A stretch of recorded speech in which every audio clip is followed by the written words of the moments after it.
Today we're going to cover the operation of wastewater lift stations. Every once in a while, you'll see the chapter and section from one of the manuals superimposed on the screen, like this. 8.1 means refer to Chapter 8, Section 1. Once again, we'll be working from these manuals, Operation and Maintenance of Wastewater Collection Systems. And we'll have our friend Gonzo with us. Gonzo. La la la, la la la, la la. There are only two ways of doing things. One is the right way, the other is the Gonzo way. Here's the address and phone number where you can get the manuals and this series of training videos. You'll also find this information on the cover of this video. Now let's talk about the efficient operation of a wastewater lift station. Lift stations and pump stations are used to lift or raise wastewater or stormwater from a lower elevation to a higher one. Lifting of the wastewater is accomplished by centrifugal pumps or air-operated pneumatic ejectors. A lift station such as this one pumps a relatively short distance into a gravity sewer. A pump station, on the other hand, pumps a relatively long distance into a force main. It's the responsibility of the operating agency to ensure the operation of these stations. This responsibility for the lift stations includes preventing failures in the operation of the station which would cause flooding in neighboring homes, businesses, and streets. Responsible design includes no facilities for bypassing wastewater to rivers, streams, lakes, or drainage courses. During an emergency, portable emergency equipment must be used to pump the wastewater into a functioning downstream section of the collection system and not into the environment. Lift stations are located throughout a community. Their appearance is paramount. We as professionals must be very aware of their odors, noise, and appearance. If you receive a complaint about a lift station, be sure to tell the public what has been done or will be done to correct the complaint. If you don't know, find out and call the person back. Never leave a complaint unanswered. Not all lift stations require the same number of personnel for each station visit. Your agency should determine this number by the type of lift station, the procedures, and the hazards. Many wastewater lift stations are considered by state OSHA agencies to be confined spaces and others to be enclosed spaces. Your agency should survey each lift station to determine which station or area of a station should be considered or classified as a confined space. Always follow the correct entry procedures when entering these types of lift stations. Safety precautions regarding the potential presence of hazardous gases apply not only in the wet well, but in the dry well area of the station too. When it's necessary, always take the time to pick up the additional required crew member.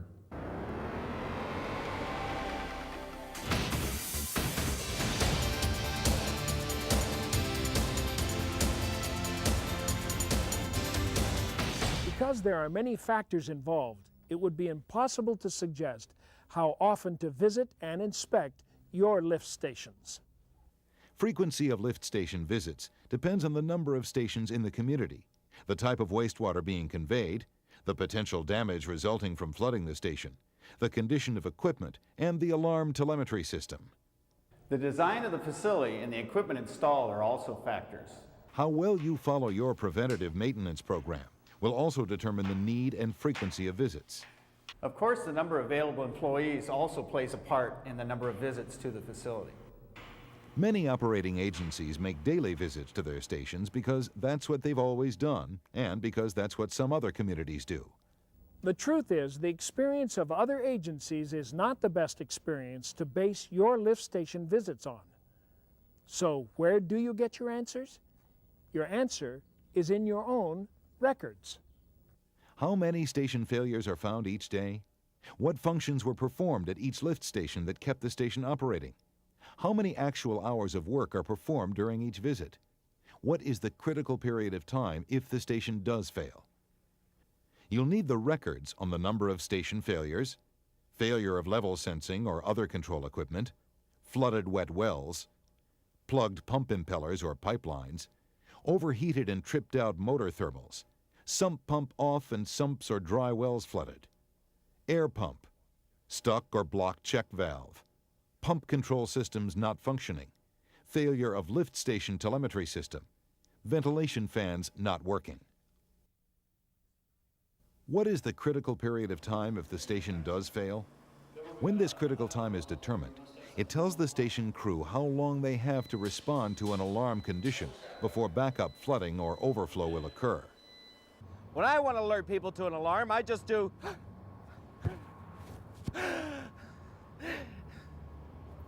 Works for me. Remember, if your pump station's downtime is under an hour, we have a serious problem. Certain decisions must be made, either to install larger pumps or, if money and space are available, install a larger wet pit. Another good idea is an emergency response plan for each lift station. If power failures are a problem, an emergency generator should be installed to operate the station during power failures. Other solutions to power failure include portable generators, 2 sources of utility power, or engine drive pump. Lift stations can be operated automatically, and if designed and maintained properly, do not require daily visits. The truth is, daily visits cause some operators to let a station get by on a quick glance because they were there yesterday and will be back tomorrow. Stations that are visited daily may be dirtier and more in need of maintenance than stations visited less frequently. Important maintenance items are often delayed until tomorrow, which sometimes doesn't come for a month. It's okay. We'll check them tomorrow. If the lift station requires a daily inspection, the station book should have a daily task checkoff sheet indicating the task to be performed and a space for the initials of the operator who performed the task. A very important aspect, regardless of the frequency of visits, is the fact that operating and maintenance operators responsible for lift stations must be provided the time and training to adequately perform each task. Occasionally, supervisors must inspect the station after a crew visit to make sure that the tasks were performed and not merely signed off. Once procedures and objectives have established that specified tasks must be done on a routine frequency, whether daily, weekly, monthly, quarterly, or annually, the operators responsible for the lift station must accept the responsibility and be sure the tasks are completed when scheduled, so the operation of the lift station will be as reliable as possible. It's your responsibility as a professional. Analysis of the records can indicate if adjustments in the frequency of the tasks are necessary. Small communities with 1 or 2 lift stations may find it more economical to visit stations twice daily rather than to install and maintain a telemetry system. However, here's maybe a better approach. It might be good to use a phone line and an auto dialer connected to a beeper which is able to signal an alarm condition. When the operating agency has more than 15 stations to operate and maintain, then the time consumed for the single daily visit becomes very large and quite expensive. If station visits can be reduced to a weekly or monthly basis, the savings are substantial.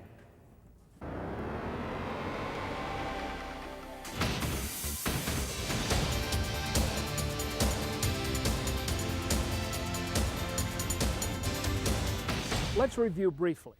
The purpose of this video is not to convince every operating agency to extend lift station visit frequencies. It's just not applicable to every station. Confidence may be the crucial concern. Many people have little confidence in their lift station's equipment and programs, and they don't believe that a station can operate for a week, let alone a month. We may ask ourselves the question, why are some wastewater lift stations visited daily across the country? The answer may be that the operators for the lift station had their previous experience at a wastewater treatment facility. They had rules and regulations that required a daily check.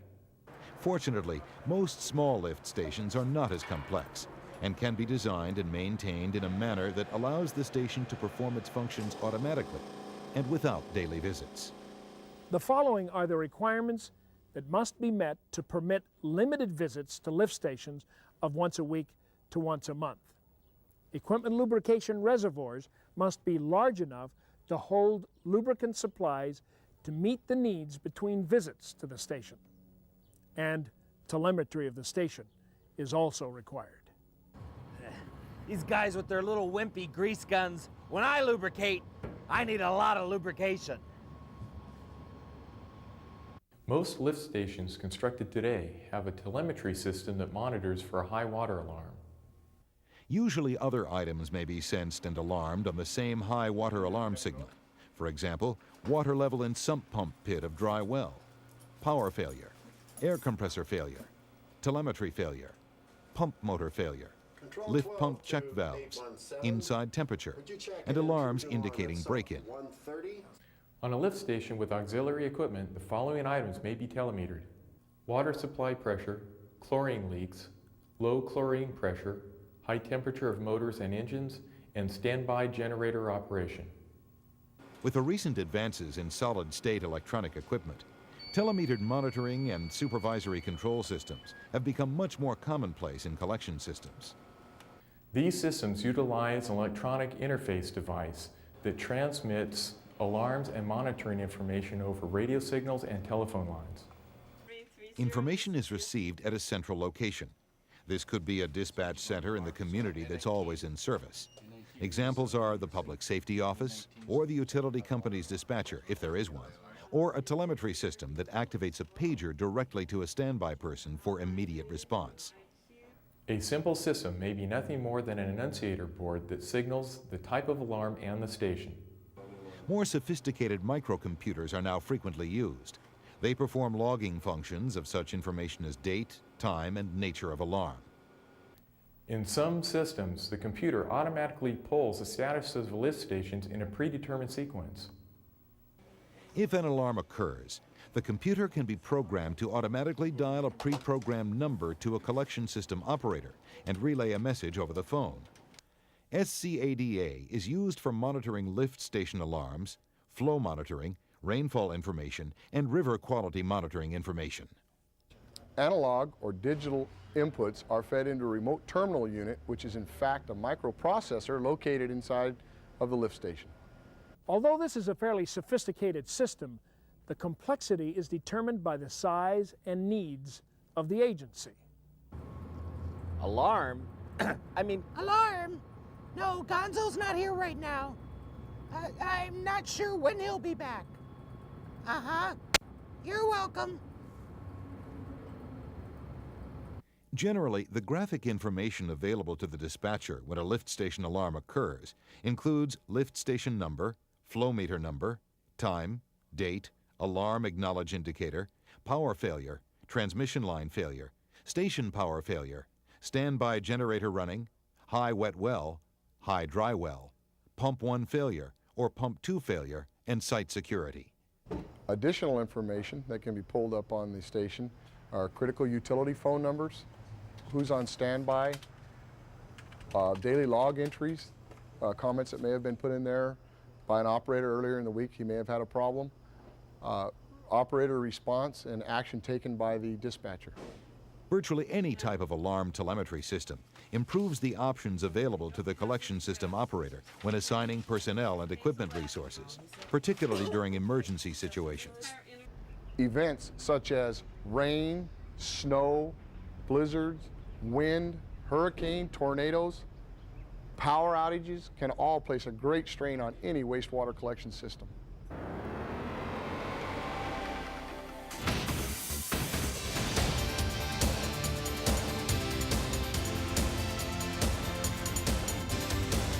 So what are we saying? The only time a lift station should be visited is during a dignitary tour or when management is doing an inspection? No. What we've attempted to convey is a very important fact. Wastewater lift stations can be capable of operating automatically, but of course operators periodically must visit the lift station to see that it's operating as expected and to perform scheduled preventive maintenance. There are two other types of station visits that are significant. One, to perform scheduled routine preventive maintenance upon the equipment in the station, and two, to respond to a lift station alarm or emergency condition. The purpose of this visit is to restore the station to operation. Proper maintenance and the right frequency schedule is the key to keeping emergency responses to a minimum. Proper maintenance will allow these stations to operate automatically for long time periods. Frequency of visits depend on equipment and conditions. You may have a station that'll overflow in 15 minutes and the quickest response time may be 30 minutes. You may have to man that station continually. Every lift station should have a sign-in log. The larger the operating agency, the more important it is. This practice helps track down changes in station operations, such as pumps turned off, control system changes, and station doors or gates left unlocked. It provides a method for reaching the appropriate person when corrective instructions need to be issued.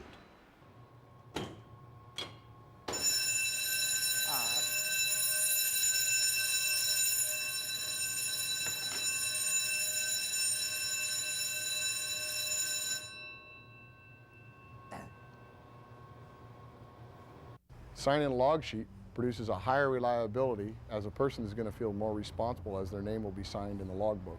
No crew wants a station failure a few minutes after their departure because they had neglected something.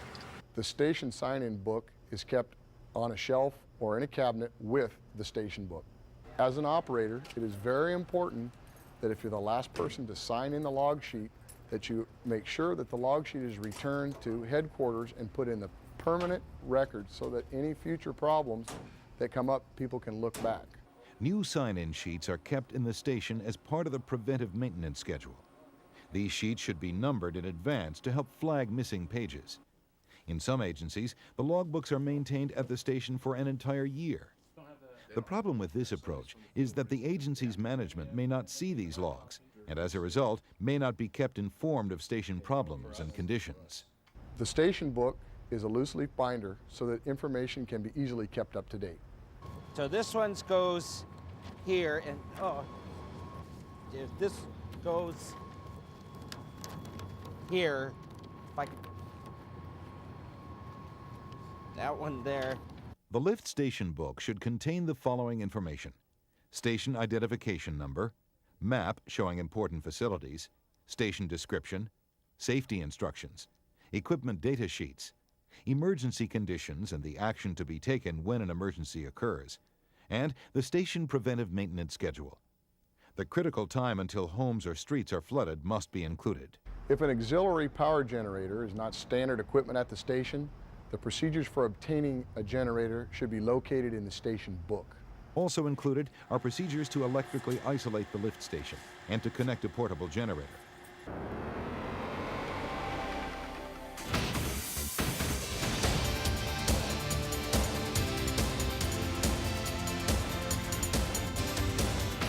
Not every agency can afford to use the kind of telemetry systems that specify the item of equipment and the problem in a remote lift station.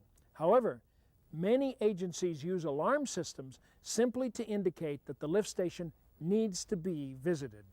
The signal is received at a facility that is staffed 24 hours a day. In many cities, this is the local police department or emergency dispatch center. When the station has a failure, the alarm is transmitted, usually through leased phone lines, to a control panel at the center. An indicator light for the particular station goes on when a problem develops, and a horn or some other type of noisy alarm may also be activated.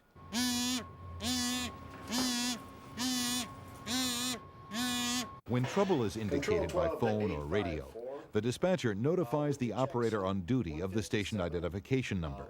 On an appropriate log sheet, the dispatcher must record the time and identification number of the station and the time and the name of the operator notified. Usually during off-duty hours, the operator notified by the dispatcher picks up the other operator in an agency repair vehicle en route to the problem lift station. When this emergency crew arrives at the lift station, the dispatcher should be notified and given an estimate of when the crew will call back in again. This procedure notifies the dispatcher that the crew has arrived at the lift station and protects the crew in case a serious injury occurs and they are unable to contact the dispatcher. If the crew doesn't call in again and the dispatcher cannot contact the crew, then rescue operations are started. During stormy weather, the crew should be very cautious.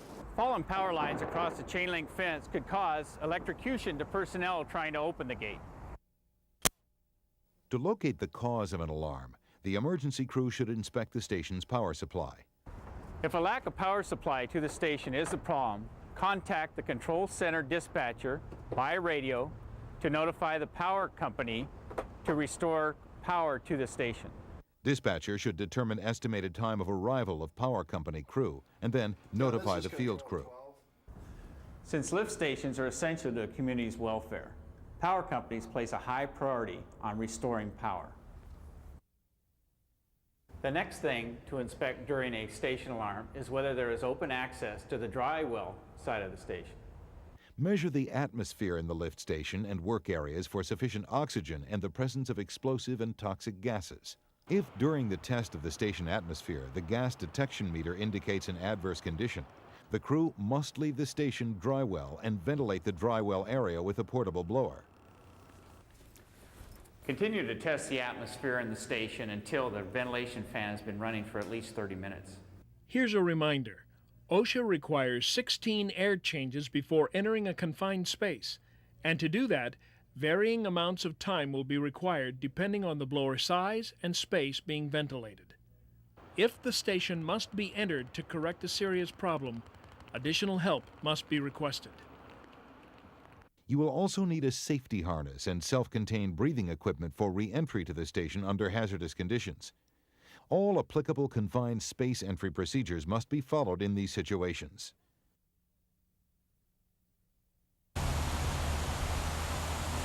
Next, turn your attention to the station wet pit area. Examine this area carefully to make sure that it is not flooded. Another area to check is the dry well area. If it's flooded, don't restore power to operating equipment if power is out. If electric motors are flooded and won't start, open main power switches to avoid providing electricity to the area.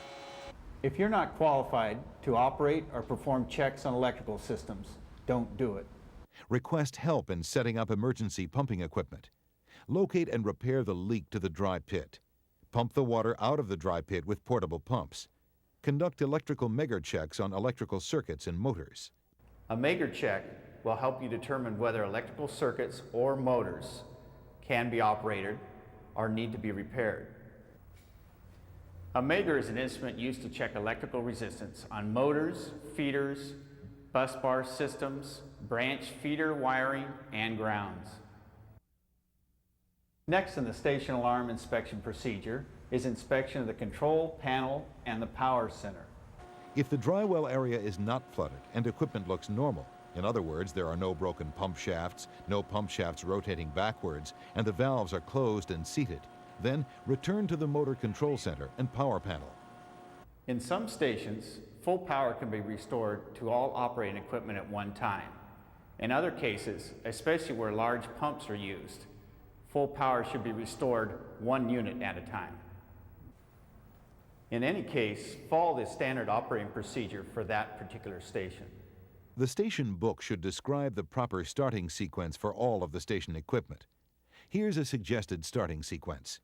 Station lights, station ventilation equipment, start station sump pumps and listen for any unusual noise, station control system, the air compressors, essential station auxiliary system, the water wells and hydraulic system pumps, station last pump to start, station second pump, station lead pump, and all other station systems. As each piece of equipment is restored to service, it should be checked for proper operation, lubrication, and if appropriate, operating pressures and flow rates. The station book should indicate the operating ranges of the equipment. Start the smallest pump first, and start pumps in order of increasing capacity. If a pump with a large capacity is started first, the wet well level may fall quickly, and by the time the crew is ready to test run the last pump, the wet well level is too low for automatic operation of the pump. The pump may be inspected in the manual mode of operation, but this does not guarantee that it will operate in the automatic sequence. If the wet well is flooded and has inlet gates, the gates should be closed or throttled in order to store wastewater in the gravity portion of the collection system until the wastewater level in the wet well can be restored to normal elevations. The station book should list the procedure for closing the inlet gates and specify the critical time the gates can remain closed before damage will result from flooding. If the lift station inspections indicate that the wet well levels are fluctuating too much or that the pumps are starting and stopping too frequently, then changes to the pump start and stop cycles need to be made. Install a continuous flow recorder for several weeks. Analyze the daily flow cycles and then try to adjust the different pump start and stop cycles so that the pumps can operate as continuously as possible. Before the crew departs the station, they must make sure that it is functioning properly, damaged equipment is isolated, and that the station will operate until repairs are made. The following tasks should be completed before leaving the station. The station restored to service. All equipment inspected. The station problem and correction recorded in the station book, along with the identification of the crew doing repairs, and the dispatcher contacted to verify that the alarm condition is clear. Complete a report form listing crew members, vehicle and equipment numbers, time dispatched, time of arrival at station, work performed, and time of departure from station. Secure the station as you leave by locking up. Later, request a review of the cause of the station failure to determine if any action needs to be taken to prevent future failures.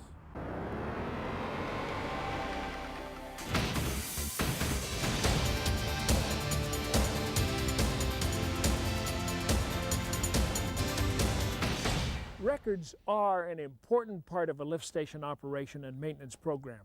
They should be filed at the agency's main office.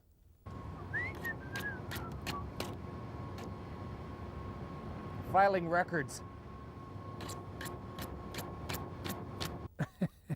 Gonzo, when we say filing records, that's not exactly what we mean.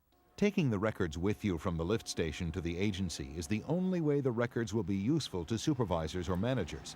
Frequently, records left in lift stations get lost or misplaced.